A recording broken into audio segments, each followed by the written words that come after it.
देवघर के मधुपुर में एक सड़क दुर्घटना में 2 लोगों की मौत हो गई। महिला अपने बेटे के साथ पैसा निकालने के लिए सीएसपी जा रही थी। इसी दौरान तेज रफ्तार सुमो ने टक्कर मार दी। कोडरमा के मरकच्चो थाना क्षेत्र में कार एक पेड़ से टकरा गई, जिससे घटनास्थल पर ही एक युवक की मौत हो गई। यह हादसा एक बाइक सवार को बचाने के दौरान हुआ। धनबाद सिटी एसपी ने दुधिया पानी स्थित 2 फैक्ट्री और एक ईंट भट्टा पर छापेमारी की। यहां से भारी मात्रा में अवैध कोयला बरामद हुआ है। पुलिस ने 3 लोगों को हिरासत में लिया है।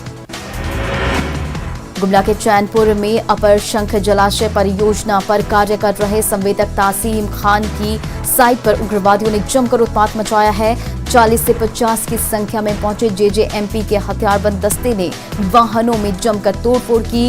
उग्रवादियों ने पोकलेन और हाईवा ड्राइवर्स की जमकर पिटाई भी की। उग्रवादियों ने नेवी को लेकर इस घटना को अंजाम दिया।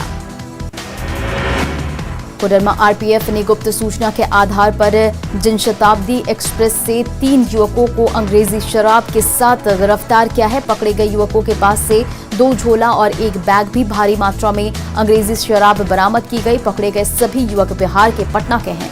सभी के खिलाफ मामला दर्ज कर लिया गया है। दुमका के शिकारीपाड़ा में हाईवा और ट्रक के बीच भीषण टक्कर हो गई। टक्कर इतनी जबरदस्त थी कि दोनों गाड़ियों के परखच्चे उड़ गए। हाईवा का ड्राइवर करीब 1 घंटे तक केबिन में फंसा रहा। बाद में उसे पुलिस के सहयोग से बाहर निकाला गया। चतरा के खोरी चतरा मुख्य मार्ग पर एक ऑटो दुर्घटनाग्रस्त हो गया, जिसमें 2 लोगों की मौके पर मौत हो गई, जबकि 6 लोग गंभीर रूप से घायल हो गए। सभी लोग बेटी की शादी के लिए ऑटो पर सवार होकर भद्रकाली मंदिर जा रहे थे। मृतकों में लड़की के माता पिता शामिल है। घायलों को सदर अस्पताल में एडमिट कराया गया है।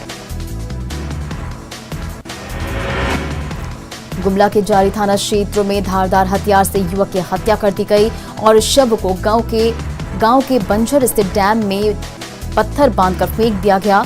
युवक 2 दिनों से लापता था। कुछ लोगों ने देखा कि 3 अज्ञात युवक उसे पीटते हुए ले जा रहे हैं, तब उसकी खोजबीन शुरू हुई। गिरिडीह प्रखंड के उदनाबाद पंचायत के मोहनपुर स्थित एक घर में आग लग जाने से 1.5 लाख संपत्ति जल गई। आग में घर में रखे अनाज, पलंग और नकदी जलकर राख हो गए। फायर ब्रिगेड ने कड़ी मशक्कत कर आग पर काबू पाया। सिमडेगा में कोरोना के बढ़ते संक्रमण को देखते हुए कोविड डेडिकेटेड एम्बुलेंस की व्यवस्था होगी। सिमडेगा डीसी सुशांत गौरव ने जिला कंट्रोल रूम को 7 दिन 24 घंटे एक्टिव रहने के निर्देश दिए हैं, ताकि मरीजों को बेहतर सुविधा मुहैया कराया जा सके। धनबाद के कतरास सब्जी मंडी के पास बेवजह और बिना मास्क घूम रहे लोगों को पुलिस प्रशासन ने जमकर फटकार लगाई। कोरोना नियमों को सख्ती से लागू करने के लिए पुलिस के जवान सड़कों पर लगातार गश्ती कर रहे हैं। धनबाद सदर अस्पताल बुधवार से 60 आईसीयू बेड और 40 नॉन आईसीयू बेड के साथ शुरू हो जाएगा। इसके साथ ही जिला स्वास्थ्य समिति की ओर से कोरोना जांच और वैक्सीनेशन दोनों ही तेजी से शुरू हो जाएगी। धनबाद के कला भवन में जांच शिविर लगाया गया है। यहाँ जिले के किसी भी क्षेत्र से लोग आकर अपनी कोरोना टेस्ट करवा सकते हैं। दुमका भागलपुर मुख्य मार्ग पर हंसडीहा थाना क्षेत्र के खसिया गांव के पास एक हाईवा ने स्कॉर्पियो के पीछे से जोरदार टक्कर मार दी, जिसमें एक शख्स की दर्दनाक मौत हो गई। दुमका के हंसडीहा में हंसडीहा रामगढ़ मार्ग पर एक तेज रफ्तार बाइक दुर्घटनाग्रस्त हो गई, जिसमें बाइक सवार की घटनास्थल पर ही मौत हो गई। युवक एक शादी समारोह में अपने रिश्तेदार के यहां आया हुआ था। गिरिडीह के गावा प्रखंड में सफेद पत्थरों का अवैध उत्खनन धड़ल्ले से हो रहा है। लॉकडाउन की आड़ में पत्थर तस्कर जेसीबी मशीनों से पत्थरों की अवैध खुदाई कर रहे हैं और इसे बाहर भेज रहे हैं। पलामू के हुसैनाबाद एसडीपीओ पूज्य प्रकाश के निर्देश पर हैदरनगर थाना पुलिस ने मुख्य सड़क और मुख्य बाजार जाकर लोगों को और दुकानदारों से मास्क पहनने की अपील की। प्रशासन ने लोगों से सोशल डिस्टेंसिंग का पालन करने की भी अपील की।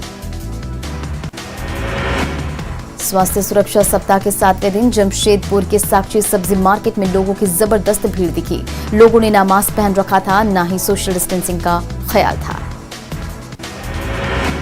देवघर में कोरोना संक्रमण से बचाव के लिए सभी सरकारी दफ्तरों को सैनिटाइज कराया जा रहा है। इसी कड़ी में देवघर सूचना भवन कार्यालय को नगर निगम की ओर से सैनिटाइज कराया गया। साथ ही मधुपुर विधानसभा उपचुनाव को लेकर बनाए गए मीडिया कोषांग सैनिटाइज किया गया। पलामू के मेदिनीनगर में बढ़ती गर्मी को देखते हुए पंचशाला का उद्घाटन हुआ है। श्री विष्णु मंदिर में ट्रस्ट के मंत्री किशोरी लाठ ने पंचशाला का उद्घाटन किया, जिससे लोगों को शुद्ध शीतल जल मिलेगा। गिरिडीह बस स्टैंड पर गंदगी का अंबार है, जिससे बस पकड़ने वाले यात्रियों को काफी परेशानी होती है। कोरोना संक्रमण के समय भी यहां पर सफाई नहीं होती है।